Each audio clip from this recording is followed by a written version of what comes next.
नमस्कार, मनी गुरु की इस खास पेशकश में आप सभी का स्वागत है। मैं हूं स्वाति रायना। अगर आप अपने निवेश के लिए कोई ऐसा ऑप्शन ढूंढ रहे हैं जो म्यूचुअल फंड की ही तरह हो, जिसमें रिस्क भी कम हो, रिटर्न भी अच्छा दे और जिसमें निवेश करना भी काफी किफायती हो, तो आपके लिए ईटीएफ एक अच्छा ऑप्शन हो सकता है। बस आपको ये जानने की जरूरत है कि ईटीएफ यानी एक्सचेंज ट्रेडेड फंड होते क्या है, कैसे काम करते हैं और आप इसमें कैसे निवेश कर सकते हैं। आज ईटीएफ की पूरी एबीसीडी हम आपको बताएंगे।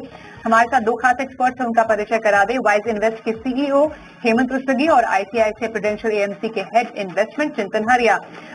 हेमंत जी और चिंतन, आप दोनों का बहुत स्वागत है मनी गुरु के आज के इस खास कार्यक्रम में। यूं तो निवेश करने के कई तरीके हैं, हम अलग अलग तरीकों पर तो हमेशा चर्चा करते ही हैं। आज हमारी खास चर्चा ईटीएफ पर रहने वाले हैं, उसके अलग अलग स्पेस को हम एक्सप्लोर करने वाले हैं। हेमंत जी, सबसे पहले ईटीएफ क्या खास है? जब हम कह रहे हैं कि किफायती तरीका, अच्छे रिटर्न के साथ आपको ईटीएफ एक जैसा एक जरिया देता है, तो हम ऐसा क्यों कहते हैं? देखिए स्वाति, जब हम इन्वेस्टमेंट करते हैं तो एक प्रोसेस फॉलो करते हैं यार। हम डिसाइड करते हैं कि हमारा एसेट एलोकेशन क्या होगा, फिर विद इन एसेट एलोकेशन हम किस तरह के फंड हमारे पास होंगे। तो जब हम किस तरह के फंड और किस तरह की इन्वेस्टमेंट फिलोसफी को फॉलो करेंगे, वहां पे आपके पास दो ऑप्शन होती है। एक होता है एक्टिवली मैनेज फंड और दूसरा होता है पैसिवली मैनेज फंड। तो एक्टिवली मैनेज फंड की तो हम हमेशा बात करते हैं, और पैसिवली मैनेज फंड में दो ऑप्शन है आपके पास। एक होता है इंडेक्स फंड और एक होता है एक्सचेंज ट्रेडेड फंड। जहां तक इंडेक्स फंड का सवाल है, वो नॉर्मल जैसे फंड हम होते हैं वैसे ही हैं। और दोनों में, ईटीएफ में और इंडेक्स फंड में, बेसिकली फंड मैनेजर क्या करते हैं, जो अंडरलाइंग इंडेक्स है, जो बेंचमार्क इंडेक्स है, उसके पोर्टफोलियो को रेप्लिकेट करते हैं। यानी उसको हम पैसिव इन्वेस्टमेंट इसलिए कहते हैं क्योंकि वहां पे फंड मैनेजर अपनी इन्वेस्टमेंट फिलॉसफी नहीं अप्लाई करते, वो डिसाइड नहीं करते कि कौन से सेक्टर, कौन से स्टॉक में इन्वेस्टमेंट होगा। जो भी अंडरलाइंग इंडेक्स है, उसमें जो भी स्टॉक्स हैं, वही स्टॉक्स आपके पोर्टफोलियो में होंगे, यानी उनको उसको रेप्लिकेट करना है। अब क्योंकि ये पैसिवली मैनेज फंड है, फर्क सिर्फ इतना है, अगर हम इंडेक्स फंड और ईटीएफ की बात करें, तो ईटीएफ जैसे आप स्टॉक खरीदते हैं वैसे ही आप एक बास्केट ऑफ स्टॉक भी खरीद सकते हैं थ्रू ईटीएफ। ऑब्वियसली इसका मतलब ये है कि आपके एक डीमैट अकाउंट होना चाहिए। ये किफायती है क्लियरली, इनके जो एक्सपेंस रेशियो है वो एक्टिवली मैनेज फंड से कम होते हैं। ऑफ कोर्स आपको ये देखना पड़ेगा कि आपने जो डीमैट अकाउंट खोला, अगर आप ऑलरेडी स्टॉक इन्वेस्टर हैं तब शायद इतनी कॉस्ट आपकी नहीं होगी, बट अगर आप स्पेसिफिकली फंड के लिए खरीदते हैं तो कॉस्ट थोड़ा सा एक फैक्टर वहां पे थोड़ा सा हो सकता है इशू।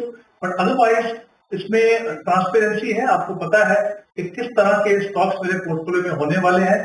इनबिल्ट डाइवर्सिफिकेशन है क्योंकि आप पूरा इंडेक्स जो है आपके पोर्टफोलियो में आ रहा है। तो बहुत ही सिंपल सरल तरीका है एक डाइवर्सिफाइड पोर्टफोलियो बनाने का, और आप डिसाइड कर सकते हैं कि आप किस जो इंडेक्स है उसको आप ट्रैक करके अपना पोर्टफोलियो बनाना चाहते हो। ऑप्शंस बहुत सारे हैं।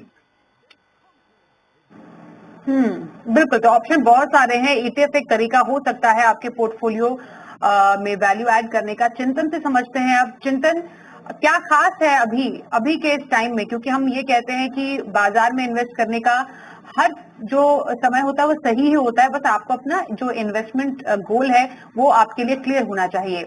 अगर हम ईटीएफ की बात करते हैं, एक्सचेंज ट्रेडेड फंड्स की बात करते हैं, तो अभी के बाजार में क्या खास है? तो हम अगर अभी के बाजार में बात करें तो क्योंकि लार्ज कैप्स ने अंडर परफॉर्म किया है, तो जो लार्ज कैप बेस्ड ईटीएफ है वो सही है। फिर लार्ज कैप बेस पे जो लो वॉलेटिलिटी और अल्फा लो वॉलेटिलिटी वाले ईटीएफ है, जो स्मार्ट बीटा ईटीएफ है, वो भी सही है।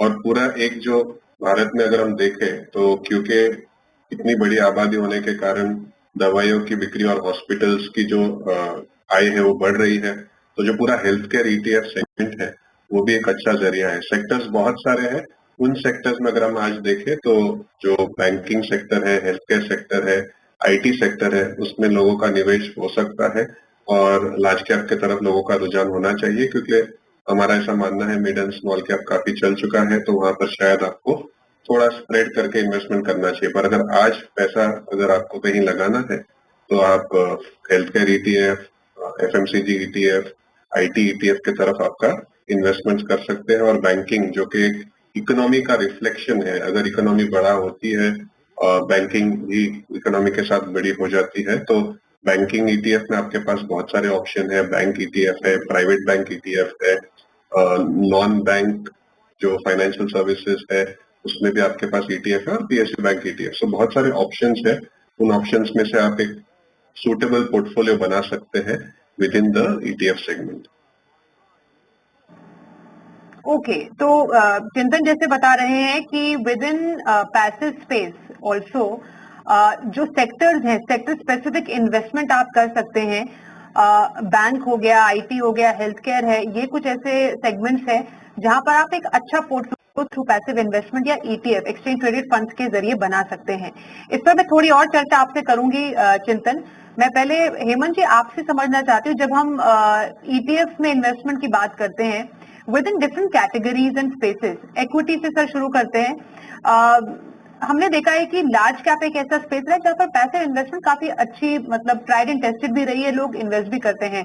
Not much so for mid और स्मॉल कैप, शायद अभी वहां पर बिल्डअप हो रहा है पैसिव इन्वेस्टमेंट का पूरा ट्रेंड। क्या फायदे हैं अगर हम विद इन कैटेगरी अगर ईटीएफ इन्वेस्टमेंट करना चाहते हैं, लार्ज कैप हो गया, मिड कैप, स्मॉल कैप हो गया, तो यहाँ पर क्या अपॉर्चुनिटी अराइज हो रही है अभी? तो देखिए, जैसा मैंने कहा कि अगेन आपको डिसीजन ये करना है एज एन इन्वेस्टर कि आप पैसिव इन्वेस्टमेंट स्ट्रेटजी को फॉलो करना चाहते हो, एक्टिवली को करना चाहते हो। बट अगर आपका मन पैसिव इन्वेस्टमेंट स्ट्रेटजी को फॉलो करना है, आप उसके बेनिफिट्स को समझते हैं, उसके प्रोज एंड कॉन्स को समझते हैं, तो ऑब्वियसली ईटीएफ एक बहुत ही अच्छी ऑप्शन है। जैसा मैंने कहा, बहुत ही सिंपल तरीका है इन्वेस्ट करने का। स्पेसिफिकली अगर आप एक ऐसे निवेशक हैं जो वेल वर्स्ड है स्टॉक मार्केट में कैसा इन्वेस्ट करते हो और उसमें अगर आप चाहते हो डाइवर्सिफाइड पोर्टफोलियो बने, तो बिल्कुल सही है। अगर आप स्टॉक इन्वेस्टर नहीं भी हो, अगर आप ये चाहते हो कि ईटीएफ से आपका पोर्टफोलियो बने, तो डेफिनेटली वहां पे ऑप्शंस हैं। आप चाहें तो अपना लार्ज कैप का पोर्टफोलियो बना सकते हो, वहां पे भी आपके पास ऑप्शन है। फॉर एग्जांपल निफ्टी 50 आप देख सकते हो, निफ्टी नेक्स्ट 50 आप देख सकते हो। तो with in large cap universe भी आप डिसाइड कर सकते हो कि आप टॉप 50 कंपनी में जाना चाहते हो या जो नेक्स्ट 50 है उनमें जाना चाहते हो। इवन मिड और स्मॉल में फायदा यह है कि आप, क्योंकि पूरा इंडेक्स है, अगर आप 150 इंडेक्स की अगर हम बात करें मिड कैप की, तो पूरा का पूरा इंडेक्स आपके पोर्टफोलियो में है। तो obviously as a segment in rising market, जब एक सेगमेंट अच्छा करता है, तो हमने देखा कि इनफैक्ट जैसे आप बात कर रहे थे अभी कि लार्ज कैप है, तो ऑब्वियसली ऐसे एग्जांपल्स हैं जहां पे ईटीएफ ने बेटर परफॉर्म किया एक्टिवली मैनेज फंड से। In fact even mid cap and small cap में भी ऐसे एग्जांपल्स हैं जहां पे उन्होंने एक्टिवली मैनेज फंड्स को बेटर परफॉर्म किया है।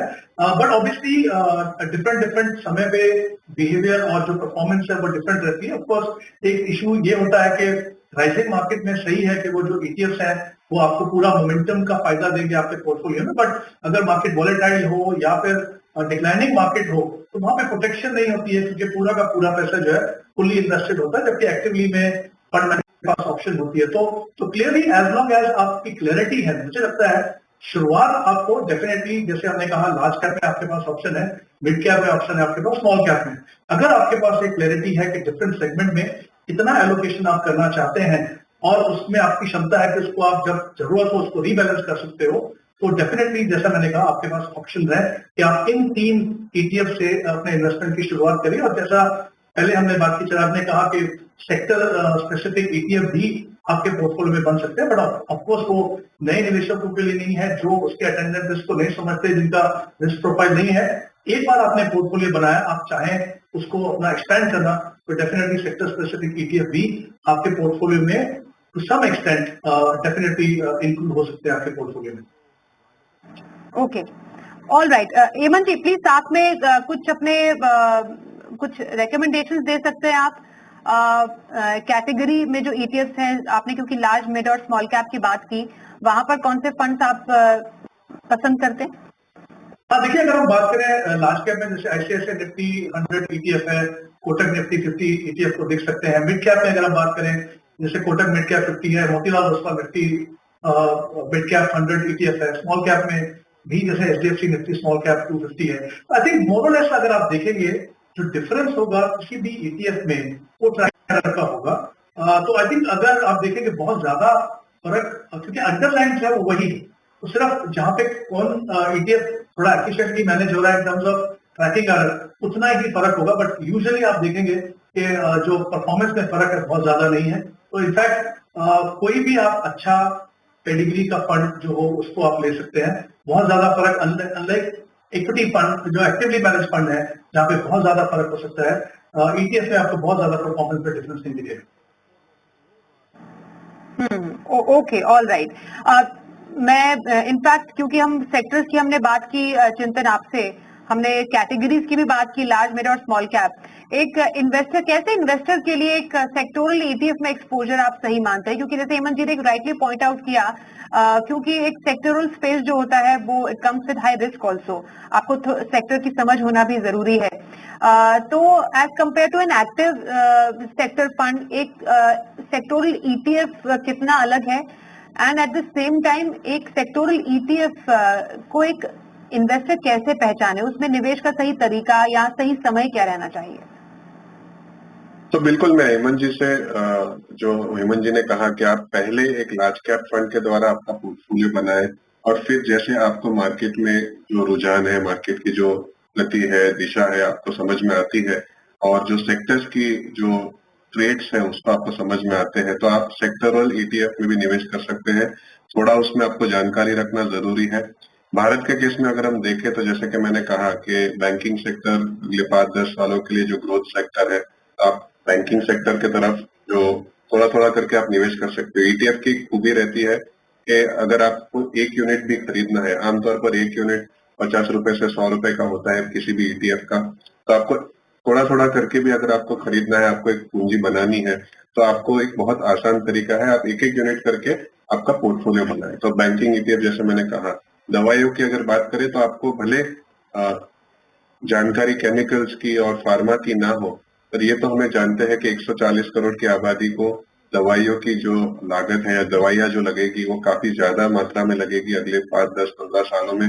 हॉस्पिटल्स के भी स्टॉक है हेल्थ केयर ईटीएफ में, तो आप थोड़ा थोड़ा करके उसमें भी आपका पोर्टफोलियो बनाए। ईटीएफ को एक ट्रेडिंग का जरिया ना मानकर एक इन्वेस्टमेंट का जरिया माने, और सेक्टोरल ईटीएफ में भी क्योंकि उतार चढ़ाव ज्यादा होते हैं, अगर आप लंबी अवधि के लिए निवेश करें तो आपको पूरा फायदा मिलता है।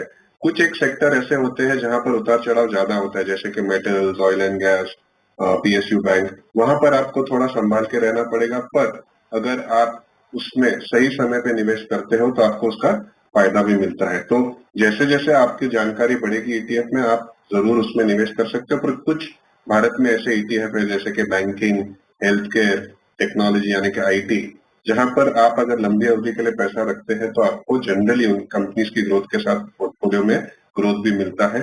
तो लार्ज कैप के साथ शुरुआत कीजिए, फिर सेक्टोरल की तरफ आप बढ़ सकते हो। और आमतौर पर ऐसा देखा गया, अगर आप सेक्टर्स की जो और अगर हम एक्टिव साइड पे देखें फॉर एग्जांपल, तो थीमेटिक और सेक्टर इन्वेस्टिंग काफी बहुत सारा पैसा उसमें जा रहा है। तो अगर हम एक्टिव की बात करें तो वहां पर सेक्टर और थीम में पैसा जा ही रहा है। तो पैसिव में भी सेक्टर और थीम पैरेलली अवेलेबल है। ऑटो, इंफ्रास्ट्रक्चर, एफएमसीजी, कंजम्पशन, सब तरह के ईटीएफ अवेलेबल है, तो आप उसका पूरा फायदा आपके पोर्टफोलियो में ले सकते हैं।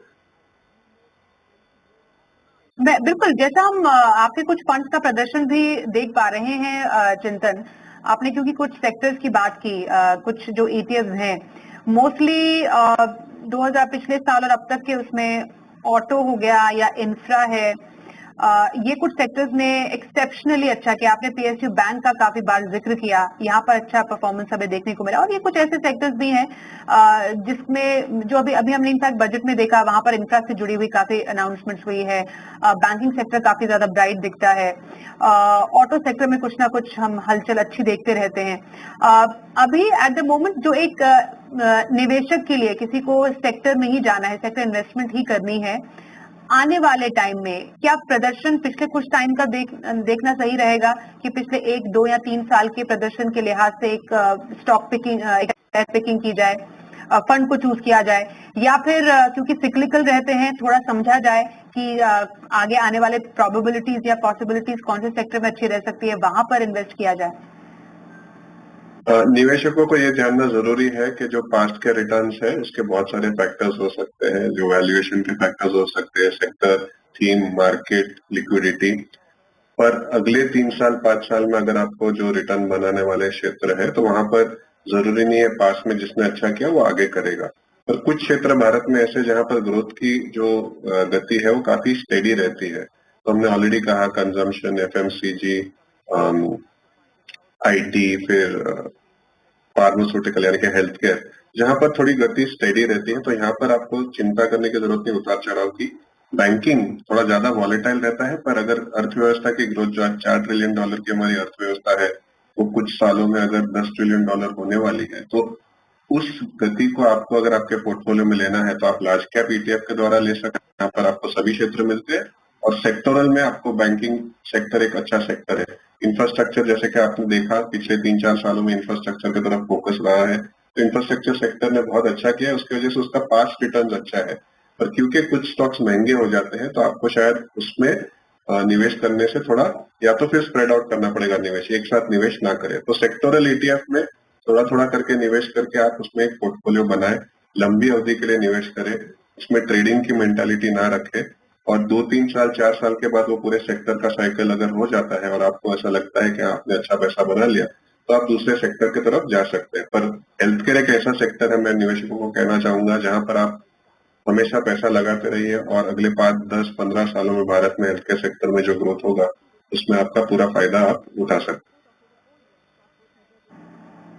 तो सारे सेक्टर्स में हेल्थ केयर एक ऐसा स्पेस है जहां पर जैसा चिंतन बता रहे हैं कि काफी अच्छे फंडामेंटल्स भी नजर आ रहे हैं और आने वाले टाइम में पॉसिबिलिटीज बहुत अच्छी है, क्योंकि जरूरत हमेशा पड़ती रहती है हेल्थ केयर की, इसलिए यहाँ पर ग्रोथ की पॉसिबिलिटी अच्छी है, तो पैसे की पॉसिबिलिटी भी काफी अच्छी नजर आ रही है। एक ब्रेक के लिए रुकते हैं, ब्रेक के बाद भी चर्चा को जारी रखेंगे। बने रहिए हमारे साथ।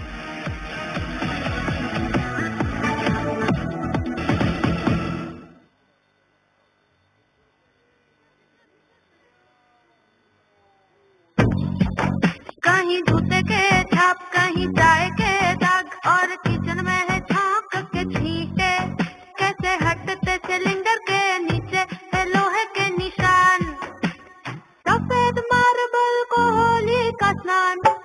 इन देसी दागों के लिए साधारण फिनाइल नहीं, पवित्र गौमूत्र से निर्मित पतंजलि गोनाइल अपनाइए। सुनो, एक अच्छी इंश्योरेंस पॉलिसी एआई से पूछते हैं। एक ऐसी पॉलिसी जिसमें प्रीमियम पेमेंट हो लिमिटेड पर इनकम आती रहे लाइफ टाइम। LIC का जीवन उत्सव। एक ऐसी पॉलिसी जो दे होल लाइफ इंश्योरेंस कवर भी। LIC का जीवन उत्सव। वाह, चलो तो LIC की जीवन उत्सव पॉलिसी ही लेते हैं। मैं भी तुमसे यही कह रही थी, LIC का जीवन उत्सव। लाइफ टाइम सेलिब्रेशन मनाइए LIC के जीवन उत्सव के साथ, फ्यूचर सेट है।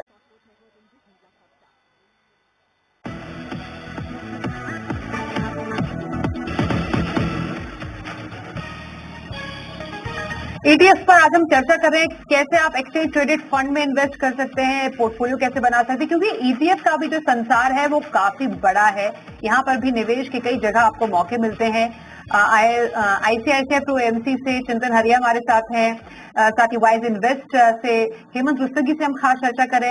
हेमंत जी, हमने बात की large mid cap small cap ETF की, थोड़ा डेट पर भी फोकस करें। डेट ETF कितने पॉपुलर है, यहाँ पर इन्वेस्टमेंट का क्या फायदा है और किस तरीके के फंड या कैटेगरीज हैं, स्कीम्स हैं जिस पे फोकस कर सकते हैं इन्वेस्टर्स? आई थिंक जैसा हमने शुरुआत में बात की कि जब हम ETF में इन्वेस्टमेंट की बात करते हैं तो जैसा आपने भी कहा कि बहुत सारी ऑप्शंस हैं और डिफरेंट एसेट क्लासेस में है। इक्विटी की हमने ऑलरेडी बात की, बट इवन डेट के अंदर काफी सारी ऑप्शंस हैं, चाहे इनफैक्ट लिक्विड ETF भी है और भारत बॉन्ड ETF है, गवर्नमेंट सिक्योरिटीज में अगर आप इन्वेस्ट करना चाहें तो वहां भी ETF है। आई थिंक जो डेट मार्केट के जो डिफरेंट सेगमेंट्स हैं उनमें भी आप ETF के द्वारा इन्वेस्ट कर सकते हो। तो क्लियरली अगर आप ऐसे निवेशक को जो चाहते हो कि डेट का पोर्टफोलियो बनाए और आप नहीं चाहते हो कि नॉर्मल फंड में आप इन्वेस्ट करके आप ऐसे फंड में इन्वेस्ट करें जैसे एक्सचेंज ट्रेडेड फंड्स हैं, जो जैसा हमने पहले भी बात की बहुत ही सिंपल ऑप्शन है, उनको समझना आसान है, उसमें ट्रांसपेरेंसी ज्यादा है कि किस तरह के इंस्ट्रूमेंट होंगे वहां पे। अगर हम जैसे भारत बॉन्ड की बात करते हैं तो पूरी सीरीज है कि उनकी मैच्योरिटी डेट्स वहां पे क्या है। इवन गवर्नमेंट सिक्योरिटीज में अलग अलग ड्यूरेशन की वहां पे फंड्स हैं। लिक्विड फंड में जैसा कहा वहां पे भी ETF है। तो आपका टाइम होराइजन कुछ भी हो, आपका एलोकेशन कितना हो डेट में, अगर आपको उसमें क्लैरिटी है और आप जैसे मैंने पहले कहा कि आपके पास अगर डीमेट अकाउंट है तो डेफिनेटली इवन डेट का पोर्टफोलियो आप ETF के द्वारा बना सकते हो। तो आई थिंक ये सबसे बड़ी मुझे लगता है खासियत है ETF की। अगर हम बात करें डिफरेंट एसेट क्लासेस में आप अपना पोर्टफोलियो एक बहुत ही ट्रांसपेरेंट, बहुत ही सिंपल तरीके से बना सकते हैं। और कैसे फंड्स आपको अच्छे लग रहे हैं इस स्पेस में? देखिए, अगर हम यहाँ पे बात करें जैसे गिल्ड की अगर हम बात करें तो जैसे मेरे asset Nifty 8 to 13 year G-Sec ETF है, Nippon India ETF 8 to 13 years, वो आप देख सकते हैं। टारगेट मैच्योरिटी की बात करें तो भारत बॉन्ड ETF अप्रैल 31 को आप देख सकते हैं। तो जैसा मैंने कहा कि डिफरेंट ऑप्शंस है वहां पे और वहां पे भी अगर आप देखेंगे कि जो परफॉर्मेंस में बहुत ज्यादा आपको फर्क नहीं मिलेगा, क्योंकि सब ETF का पर्पस ऑब्जेक्टिव एक ही है कि वो जो अंडरलाइंग इंडेक्स है उसको रेप्लिकेट करते हैं। तो काफी सारे ऑप्शंस हैं जो इन्वेस्टर अपने रिस्क प्रोफाइल, अपने टाइम होराइजन के हिसाब से उसमें अपने पोर्टफोलियो में शामिल कर सकते हैं। बिल्कुल, ये जो पूरा ETF का स्पेस है काफी ज्यादा एक्साइटिंग है, क्योंकि चिंतन, हम एक्टिव की बात करें, पैसिव की बात करें, एक स्पेस ऐसा भी है जहां पर एक्टिव पैसिव हर किसी का एक जायका शामिल है। हम स्मार्ट बीटा ETF की बात कर रहे हैं, कई बार आपसे चर्चा भी हुई स्मार्ट बीटा ETF की।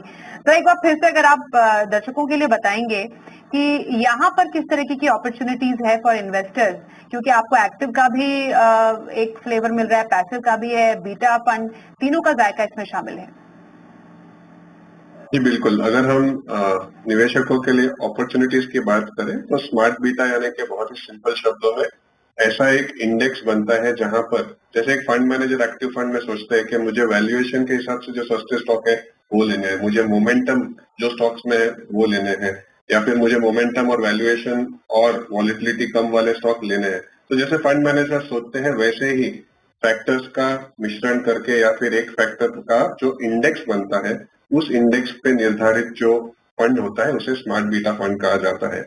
आज बाजार में पिछले 6 सालों में अगर हम देखें तो जो स्मार्ट बीटा फंड्स है, लो वॉलेटिलिटी, अल्फा लो वॉलेटिलिटी, क्वालिटी, वैल्यू, मोमेंटम, ये काफी लोगों को पसंद भी आ रहे हैं। और इसमें बहुत ही सिंपल है, जैसे कि आपने कहा कि एक जो फैक्टर होता है उसके हिसाब से स्टॉक्स चुने जाते हैं, उनका जो वेटेज होता है वो भी वो फैक्टर के हिसाब से होता है काफी टाइम।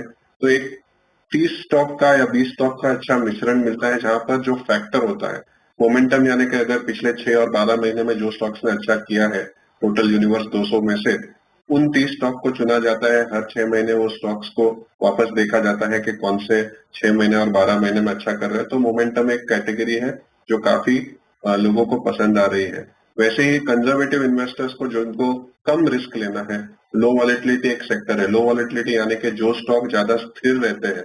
पिछले 1 साल में अगर हम देखें तो जो 100 स्टॉक्स है टॉप के, उसमें से जो स्टॉक्स ज्यादा स्थिर है, स्टेडी है, उनका चयन होता है और उनका वेटेज भी उनके स्टेडीनेस के हिसाब से होता है। तो आपको हर समय एक स्टॉक का पोर्टफोलियो मिलता है जहाँ पे स्टॉक्स जो स्टेबल है, कंजर्वेटिव लोगों को वो ज्यादा पसंद में आ रहे हैं और पिछले 6 साल 7 साल का ट्रैक रिकॉर्ड भी है। तो जो स्मार्ट बीटा है वो, जैसे कि आपने कहा कि एक फंड मैनेजर की सोच को इंडेक्स में लाने के बाद इन्वेस्टर्स के पास आज अपॉर्चुनिटी है और पूरे जो स्पेक्ट्रम है, क्वालिटी, वैल्यू, लो वॉल, मोमेंटम, वो सभी स्मार्ट बीटा आज इन्वेस्टर्स के लिए अवेलेबल है निवेश करने के लिए।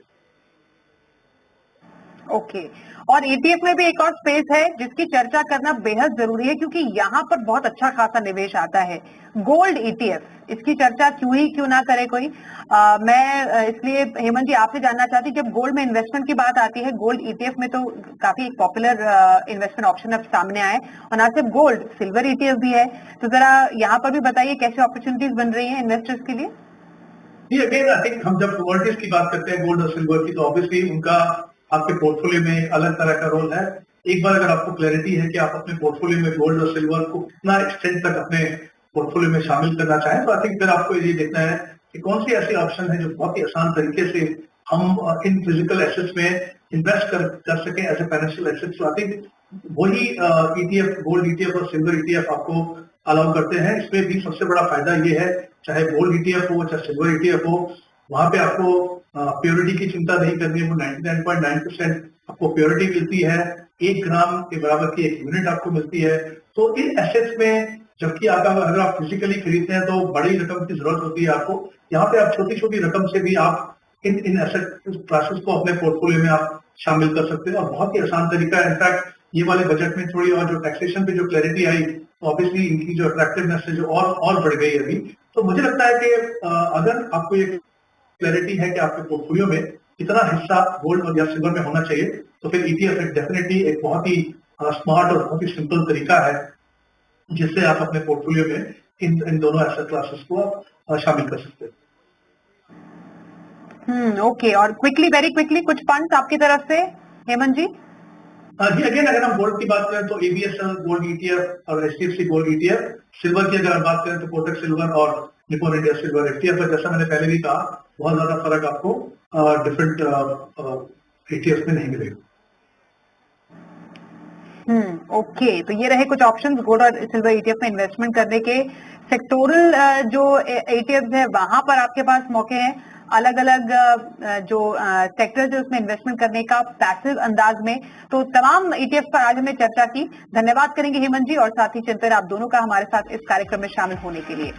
एक ब्रेक का भी वक्त यहाँ पर हो गया, पर खबरें आगे भी जारी रहेंगी। देखते रहिए जी बिजनेस।